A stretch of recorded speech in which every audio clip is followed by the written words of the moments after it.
자, 그동안 저희가 앞서 한 2번 정도 이 내용을 전해드렸는데 주로 허웅 씨 측 입장을 전해드렸죠. 그런데 이 허웅 씨 전 여자친구 변호인이 우리도 할 말이 있다. 반박하고 싶다. 연락을 주셨어요. 반론권 보장 차원에서 오늘은 전 여자친구의 주장을 중심으로 좀 다뤄보겠습니다. 자, 먼저 지난달 19일입니다. 6월 19일 두 사람이 나눈 통화 녹취록이 있는데 그 내용 잠깐 들어보시죠. 우리 사건 있었잖아. 인정할 거 인정하고 네가 사과하면은 내가 사건 안 만든다고 했는데 네가 잖아. 니네 엄마랑 똑같이 아니야? 네가 에서 나 때려가지고 이빨 부러졌고 네가 네 이미지 생각한다고 나 병원에서 안 데리고 갔고 네가 네 발목권 잡지 말라고 네가 나 낙태 시켰고 아니야? 무슨 소리를 하는 거야? 그러면 어떻게 했으면 좋겠어? 네 생각은 어때? 아니, 나는 갑자기 너가 왜... 그러니까 또 인정 안 하네? 그때처럼? 너가 지우라며. 네가 나 같은 여자랑 못 살겠다며. 아니야?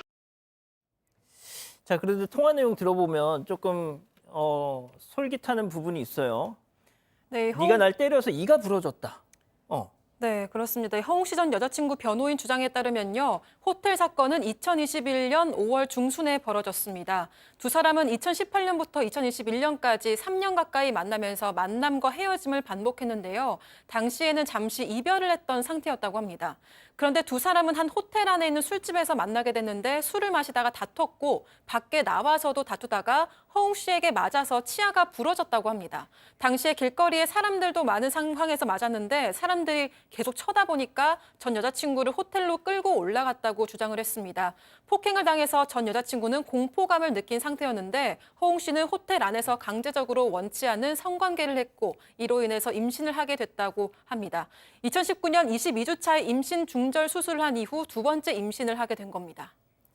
자, 주장입니다. 치아까지 앞서 보신 것처럼 부러지고 강제적인 성관계를 갖고 그래서 하필이면 또 두 번째 임신까지 그 충격으로 정신과 치료를 받았다는 주장인데 그래도 이번에는 아이도 낳고 결혼까지 하겠거니 했는데 허웅 씨의 생각은 조금 달랐다. 그러니까 말씀하신 것처럼 전 여자친구 측 주장입니다. 근데 첫 번째 아이를 가졌을 때는 아이 임신 중절을 하면서 부모에게 알리지 않겠다 비밀로 만들었던 것이고요. 그리고 두 번째 같은 경우에는 두 번째는 이 여자친구가 부모님에게 알리고 혼인신고하는 게 맞지 않느냐. 이게 책임지는 행동이다. 그렇게 얘기를 했더니 허웅 씨 측에서는 엄마랑 얘기해봐라. 아니면 골프 중이다.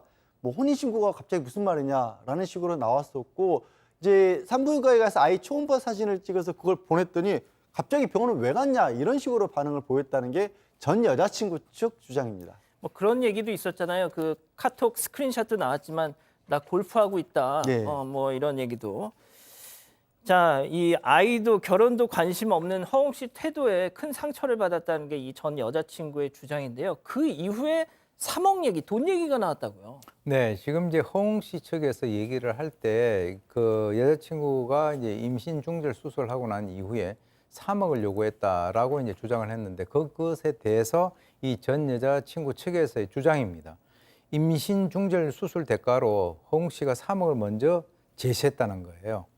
이쪽에서 먼저 요구한 게 아니라 그래서 자기는 거부를 했는데 나중에 책임을 계속 회피를 해서 전에 이 허웅 씨가 제시를 했던 3억이 생각나서 얘기를 한 거지 실제로 돈을 받을 그럴 생각은 또 없다라고 하는 이 의사를 갖다 밝혔다라고 합니다. 그래서 이 허웅 씨의 강요로 임신 중절을 하게 됐고 또 수술 당일날 같은 경우는 사실 누가 이제 동의가 있어야 그것을 갖다가 진행을 할 수 있기 때문에 그때 당시에 허웅 씨가 같이 동행은 했지만 이후 치료라든가 관리에 관련된 모든 그 비용은 본인이 감당을 했다. 그래서 수술비는 허웅 씨가 지출한 거는 맞는데 이후에 추가적인 진료비 같은 것은 여자친구 측에서 부담을 했다라고 하는데 참 여러 가지가 참 복잡합니다.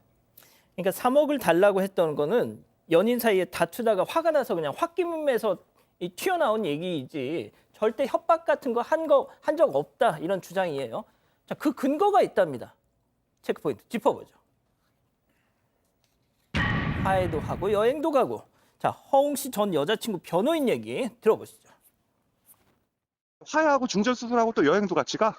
3억을 달라라는 공갈의 고의가 성립하기 위해서는 3억을 달라기 위한 계획적 행동들이 있어야 되잖아요. 그러면 29, 30일 날 막 화낸 거 끝이에요. 그걸로 고소장에 그렇게 써 있어요. 그 이후에 어떤 공갈의 정황이 없어요. 그리고 여행 가요. 그러면 이게 진정한 공갈의 고의냐는 거예요. 계좌번호를 달라고 한 적도 없어요. 자, 박 변호사님 어떻게 보세요? 자, 이거 좀 정리를 좀 해주면 이제 허웅 씨가 얘기했던 그 공갈 부분, 3억 달라고 했던 부분이 2021년 5월 29일하고 31일 날 있었다라고 합니다. 사생활 폭로하겠다, 3억 달라라고 했다고 하는데 이 여자친구 측 변호인의 주장에 따르면 그 무렵에 정반대되는 행동들이 좀 있었다고 합니다. 특히 2021년 6월 달, 그러니까 조금 더 지나서는 예. 중조 수술을 했는데 어. 7월 달에 꽃다발 보내면서 편지를 썼대요. 힘내고 아이고야. 뭐 내가 옆에 예. 있으니까 함께 지내자 이런 편지를 남겼다 그러고 또 그 즈음에 서울에 있는 호텔에서 사진 하나 같이 찍었던 사진이 있다고 합니다. 두 사람 어느 연인들처럼 즐겁게 웃으면서 시간을 보냈고 그 모습을 지금 나오고 있는데 휴대폰으로 찍었는데 저게 7월 10일입니다. 5월 29일, 31일 날 문제가 있었는데 어떻게 저렇게 만날 수 있느냐라는 게 여자친구 측 주장입니다. 시간 순으로 따지면 저 때는 막 협박에 시달리고 있어야 될 때인데 저게 어딜 봐서 협박을 하고 당하는 사이의 관계냐 뭐 이 얘기인 것 같아요.